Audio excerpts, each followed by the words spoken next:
जो मुस्कुरा रहा है उसे दर्द ने पाला होगा, जो चल रहा है उसके पाँव में छाला होगा। बिना संघर्ष के इंसान चमक नहीं सकता, जो जलेगा उसी दिए में उजाला होगा। संघर्ष क्यों बचे संघर्ष से, संघर्ष ही तो जीवन की आत्मा है। जितना कठिन संघर्ष होगा उतनी ही शानदार जीत होगी। एक बार एक किसान भगवान से बहुत ही नाराज हो गया। किसान बहुत मेहनती था, बहुत मेहनत से वो खेतों में अनाज उगाता, उसकी देखभाल करता, पर अक्सर उसकी फसल खराब हो जाती। कभी सूखा पड़ जाता, कभी बाढ़ आ जाती, कभी तेज धूप, कभी आंधी।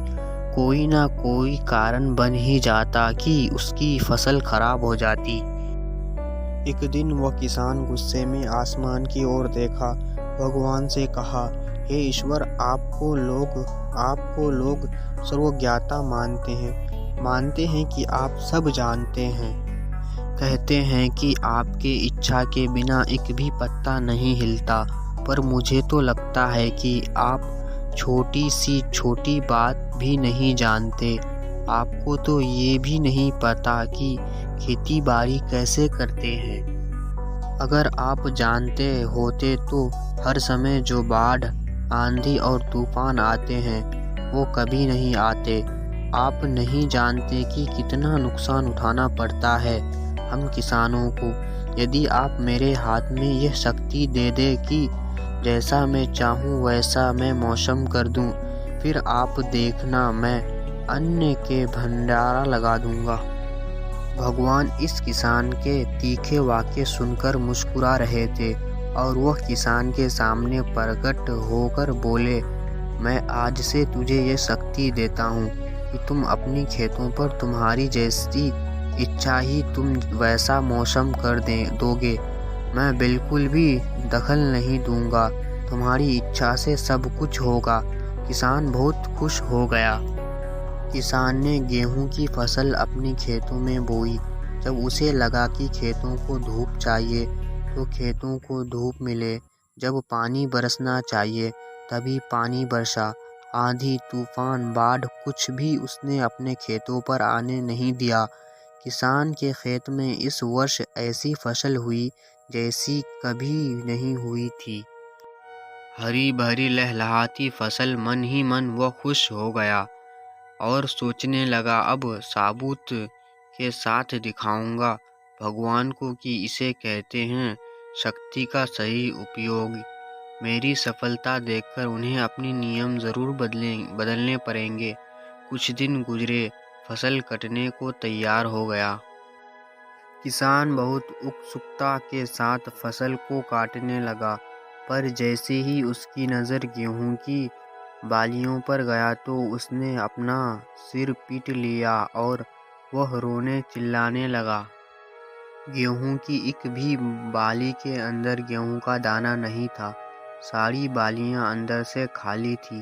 किसान बहुत दुखी हो गया।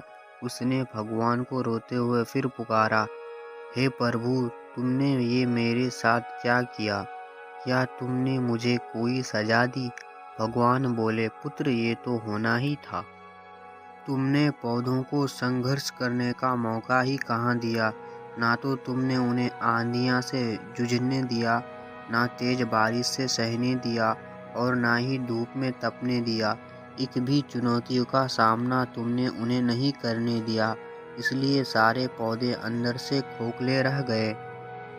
जब आंधी, तूफान, तेज बारिश और धूप पड़ती है तभी ये पौधा अपने अस्तित्व को बचाने के लिए संघर्ष करते हैं और इसी संघर्ष से एक बल पैदा होता है, इसमें शक्ति होती है, ऊर्जा होती है।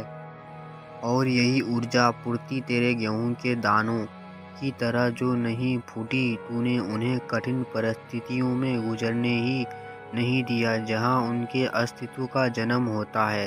सारे बालियां इसलिए खाली है, इसमें एक भी गेहूं का दाना इसलिए नहीं है क्योंकि तुमने अपने पौधे को संघर्ष कराया ही नहीं।